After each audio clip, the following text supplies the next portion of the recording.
வணக்கம் நண்பர்களே. இன்னைக்கு நாம பார்க்க போற விஷயம் ரொம்ப ரொம்ப முக்கியமானது. ஒரு நிதி நிபுணரா, அதை விட முக்கியமா ஒரு சக மனுஷனா உங்ககிட்ட நான் இதை பகிர்ந்துக்க ஆசைப்படுறேன். நம்ம வாழ்க்கையில இருக்கிற பெண்கள், அம்மா, மனைவி, மகள், சகோதரி, இவங்க வெறும் உறவுகள் மட்டும் கிடையாதுங்க. நம்ம ஒவ்வொரு குடும்பத்தோட ஆணி வேறே அவங்க தான். அப்படிப்பட்டவங்கள பாதுகாக்கிற ஒரு மிகச்சிறந்த நிதி கருவிய, அதாவது ஸ்டார் விமன் கேர் இன்சூரன்ஸ் பாலிசியை பத்தி தான் இந்த விளக்கக்காட்சியில நம்ம தெளிவா புரிஞ்சுக்க போறோம். இப்போ நம்ம வாழ்க்கையில இருக்கிற பெண்களை பத்தி கொஞ்சம் யோசிச்சு பாருங்க. குடும்பம், வேலைன்னு எல்லாத்தையும் ரொம்ப அழகா பேலன்ஸ் பண்ற நிஜ ஹீரோயிகள் அவங்க. ஆனா வழக்கமா நாம எடுக்கிற மருத்துவ காப்பீடுகள் அவங்களோட தனித்துவமான உடல்நல தேவைகளை முழுமையா கவர் பண்ணுதா அப்படின்னு கேட்டா பல நேரங்கள்ல இல்லைன்னு தான் சொல்லணும். சரியா அந்த இடைவெளியை நிரப்பத்தான் இந்த பிரத்யேகமான பாலிசி உருவாக்கப்பட்டிருக்கு. சரி, நம்ம கவனத்தை சிதறவிடாம இருக்க இன்னைக்கு நாம என்னென்ன பார்க்க போறோம்னு ஒரு சின்ன அவுட்லைன் கொடுத்துடுறேன். 1. பெண்களுக்காக உருவாக்கப்பட்ட காப்பீடு. 2. தாய்மை பயணம். 3. பிறந்த குழந்தை பராமரிப்பு. 4. சிறப்பு சிகிச்சைகள். அப்புறம் 5. ஆரோக்கியம் மற்றும் கூடுதல் பாதுகாப்பு. ஒரு பெண்ணோட வாழ்நாள் முழுமைக்கும் இந்த பாலிசி எப்படி பயன்படுதுன்னு இதுல நாம பார்க்க போறோம். முதல் பகுதி பெண்களுக்காக உருவாக்கப்பட்ட காப்பீடு. இதுதான் இந்த பாலிசியோட அடித்தளமே. இதுல ஒரு சூப்பரான விஷயம் என்னன்னா, 18 வயசுல இருந்து 75 வயசு வரைக்கும் உள்ள பெண்களுக்கு இந்த பாலிசி எடுக்கிறதுக்கு முன்னாடி எந்த விதமான மருத்துவ பரிசோதனைகளும் கட்டாயம் இல்ல. பாலிசி எடுக்கிறதுல இருக்கிற பெரிய தடையை நீக்கினதால வாழ்க்கையில எந்த கட்டத்துல இருந்தாலும் பெண்களுக்கு உடனடியா ஒரு மன அமைதி கிடைக்குது. அடுத்து இந்த 100%ங்கிற நம்பரை கவனிங்க. இது ஆட்டோமேட்டிக் ரெஸ்டோரேஷன், அதாவது தானியங்கி மீட்பு. ரொம்ப சிம்பிளா சொல்லணும்னா, ஒரு பெரிய சிகிச்சையினால உங்க கவரேஜ் லிமிட் முழுசா காலியானாலும் கவலைப்பட வேண்டாம். அதே பாலிசி வருஷத்துல அடுத்தடுத்த மருத்துவமனை செலவுகளுக்காக அந்த முழு தொகையும் 100% திரும்பவும் உங்க அக்கவுண்ட்ல தானாகவே ஆட் ஆயிடும். எவ்வளோ பெரிய ரிலீஃப் பாருங்க. இரண்டாவது பகுதி தாய்மை பயணம் மற்றும் முற்போக்கான குடும்ப கட்டுப்பாடு திட்டமிடல். பொதுவா தாய்மை பயணம் எல்லாருக்கும் ஒரே மாதிரி சுலபமா அமைஞ்சிடாது இல்லையா? சிலருக்கு ஐவிஎஃப் மாதிரி செயற்கை கருத்தரித்தல் தேவைப்படலாம். இது மனதளவுல மட்டும் இல்லாம பணரீதியாவும் குடும்பங்களுக்கு பெரிய அழுத்தத்தை கொடுக்கும். ஆனா சரியான காப்பீடு இருந்தா அந்த நேரத்துல அது ஒரு பெரிய சப்போர்ட்டா இருக்கும். சட்ட ரீதியான வார்த்தைகளை விட்டுட்டு சாதாரணமா சொல்றேன் கேளுங்க. வாடகை தாய் மூலமா குழந்தை பெத்துக்க நினைச்சா, குழந்தை பெற்றுத்தரும் வாடகைத்தாயின் பிரசவத்திற்கு பிந்தைய சிக்கல்களுக்காக 36 மாசங்கள் வரை இந்த காப்பீட்டை பயன்படுத்தி நேரடியா நிதி பாதுகாப்பு அளிக்க முடியும். உண்மையிலேயே இது ஒரு முற்போக்கான விஷயம்தாங்க. அதே போல கருமுட்டை தானம் செய்யறவங்களுக்கும் இதுல கவரேஜ் இருக்கு. செயற்கை கருத்தரித்தல் சிகிச்சையினால அவங்களுக்கு ஏதாச்சும் சிக்கல்கள் வந்தா 12 மாசங்கள் வரை மருத்துவமனை செலவுகள் கவர் ஆயிடும்.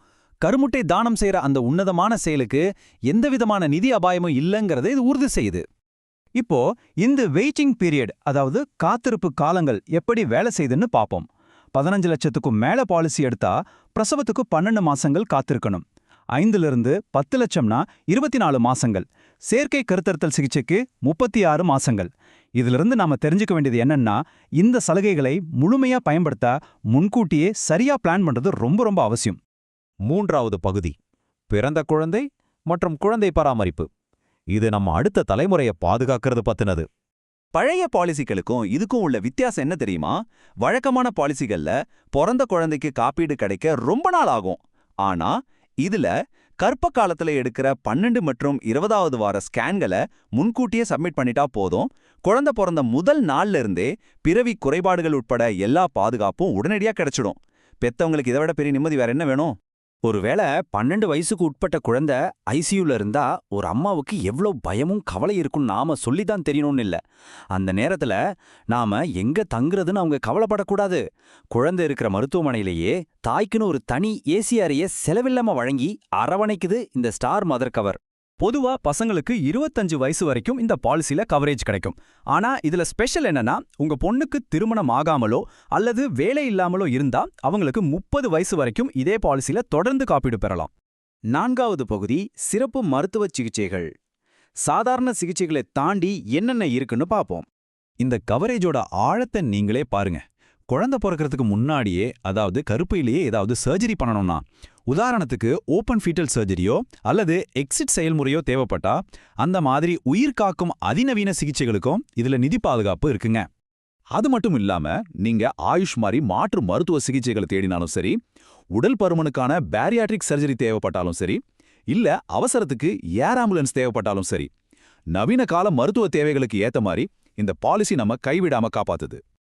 5வது மற்றும் கடைசி பகுதி ஆரோக்கியம் மற்றும் கூடுதல் பாதுகாப்பு. ஸ்டார் வெல்னஸ் ப்ரோக்ராம் இது ரொம்ப இன்ட்ரெஸ்டிங்கான விஷயம். ஸ்டார் ஆப் மூலமா உங்களோட தினசரி ஆரோக்கியமான வாழ்க்கை முறையா அவங்க ட்ராக் பண்ணுவாங்க. நீங்க எவ்வளோக்கு எவ்வளோ ஆக்டிவா இருக்கீங்களோ அதுக்கேத்த மாதிரி வெல்னஸ் பாயிண்ட்ஸ் கிடைக்கும். அதை வச்சு அடுத்த பிரீமியத்துல 10% வரைக்கும் டிஸ்கவுண்ட் வாங்கலாம். நீங்க ஆரோக்கியமா இருக்கிறதே உங்களுக்கு ஒரு லாபம் தாங்க. இப்போ கூடுதல் பாதுகாப்பை பத்தி பார்ப்போம். ஆப்ஷனலா ஒரு கேன்சர் கவரும் இதுல தராங்க. எதிர்பாராத விதமா புற்றுநோய் கண்டறியப்பட்டா உடனே மொத்த தொகையும், அதாவது லம்சம் அமௌண்ட் கிடைச்சிடும். இதனால பணத்தை பத்தி கவலைப்படாம முழுமையா குணமடையறதுல மட்டுமே கவனத்தை செலுத்த முடியும். முடிவா உங்ககிட்ட ஒரு கேள்வி கேட்க விரும்புறேன். உங்களோட தற்போதைய நிதி பாதுகாப்பு வலையமைப்பு உங்க வாழ்க்கையில உள்ள பெண்களோட தனித்துவமான ஆரோக்கிய பயணத்தை ஆதரிக்கிற வகையில உண்மையிலேயே வடிவமைக்கப்பட்டிருக்கா? கொஞ்சம் யோசிச்சு பாருங்க. உங்க மருத்துவ பாதுகாப்பை மறுபரிசீலனை செஞ்சு உங்களுக்கும் உங்க குடும்ப பெண்களுக்கும் சிறப்பான ஒரு எதிர்காலத்தை அமைச்சுக்க சரியான முடிவை இப்போதே எடுங்க. இந்த விளக்கத்தை இவ்வளவு நேரம் பொறுமையா கேட்டதற்கு மிக்க நன்றி.